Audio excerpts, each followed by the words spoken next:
তো এটা হচ্ছে ফ্রাইড রাইস বানিয়েছিলাম আজকে। তো প্লেটের মধ্যে আমি দিয়েছি, সাথে হচ্ছে এটা আলু ভাজা। ফ্রাইড রাইসের মধ্যে দিয়েছি গাজর, কিশমিশ, মটর, আরও কিছু দিলে বেশি ভালো, বিন টিন আরও দিলে ভালো। তো সাথে অল্প আলু ভাজা নিয়ে নিয়েছি।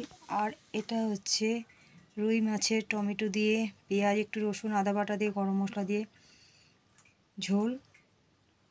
আর এখানে আছে মুরগির মাংস কষা।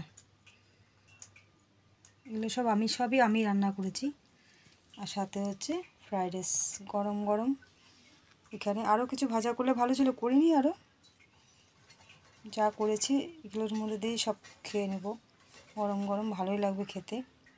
তার রান্নাটা আপনাদের হয়তো দেখাতে পারিনি, তাতে ভিডিওটা করেই দেখালাম।